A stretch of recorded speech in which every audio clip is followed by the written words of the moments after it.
Good morning, students. Today we shall discuss about few questions. First question number 16 from your book. The statement of question is, let f be the function defined on AB, means interval, such that f dash x is greater than 0 for all x interval AB, open interval. Then prove that the function is increasing function on AB. Now it is given that function f dash x is greater than 0 and we have to prove that the function is an increasing function. Let us see. Let x1 and x2 be the two numbers. We assume the two numbers which is lies in the interval AB, a and b. x1 and x2 are lies two number which is lies in between the interval a and b. If x1 and x2 lies in the interval a and b, then definitely x1 and x2 belongs to ab. Let x2 is greater than x1 because it is say the function is increasing. Therefore, we assume x2 is greater than x1. Let us consider an interval x1 and x2. In place of ab, we consider an interval x1 and x2 because x1 and x2 is belongs to AB. Then definitely x1 and x2 contain there are so many value lies in between x1 and x2, so that we consider this as an interval.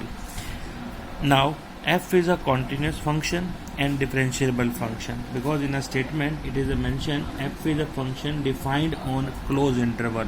If a function is defined on the closed interval, then definitely the function is continuous. It is also defined on the small open interval f dash x is, then it means function is differentiable also. So it is already given that function is continuous and differentiable in the interval AB, then definitely this function is continuous and differentiable in the interval x1 and x2. Then we know the mean value theorem. There is a value c exists which is belongs to x1 and x2 such that f dash c is equals to f of x2 minus f of x1 upon x2 minus x1. This is the formula for the mean value theorem. Now it is given that f dash x is greater than 0. It means f of x2 minus f of x1 minus x2 is also greater than 0. F dash c is greater than 0 because c is always lies between x1 and x2. So f of x2 minus f of x1 upon x2 minus x1 is greater than 0. This result is a positive result as it is given. Therefore x2 is always greater than x1. It indicates the function at the second value is greater than the first value. It indicates the function is increasing. For any 2 point x1 and x2 in the interval a b, if x2 is greater than x1, then definitely its value of the function at the second point will be greater than at the first point.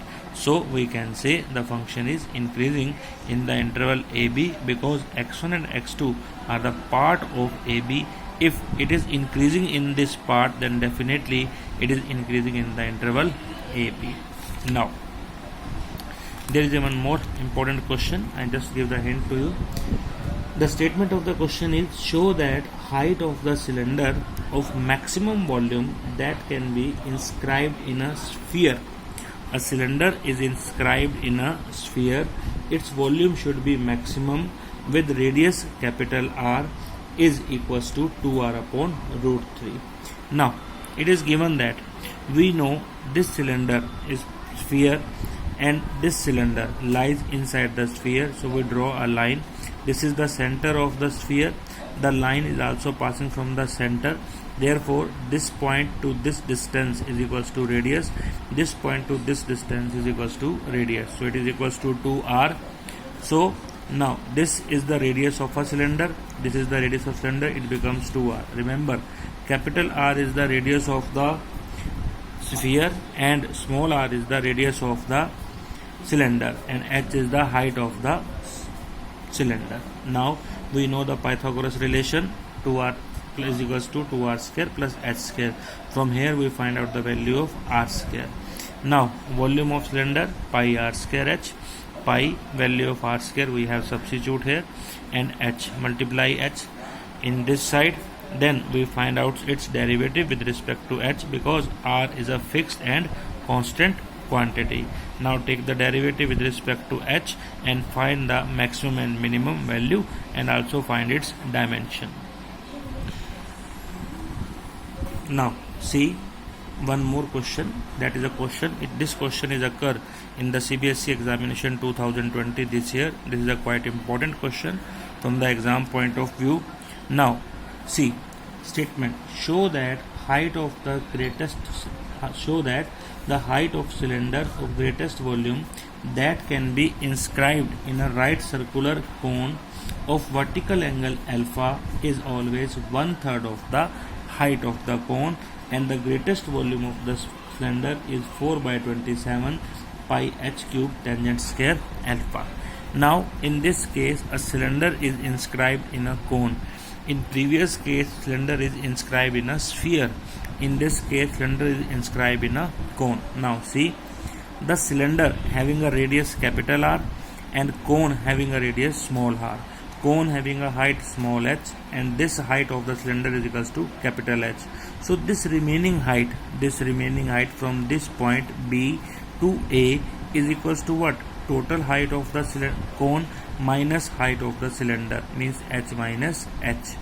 Now this semi-vertical angle is given to you alpha, semi-vertical. In front of angle it is a perpendicular, it is a base. So tangent theta is equals to base upon perpendicular, means capital R upon small h minus h. From here we calculate the value of capital R. Now substitute the formula, volume pi r square h. Substitute the value of this r into this equation. You will get a complete equation in small h and capital H. Open the square multiplied with capital H. Now you will get the equation in small h and capital H. But remember, small h is the height of cone, so it is always remains fixed. There is no change. You can adjust only the height of cylinder. So take the derivative of this question with respect to capital H and find the derivative of volume with respect to h.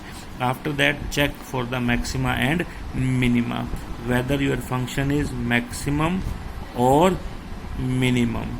This question is quite important for board examination.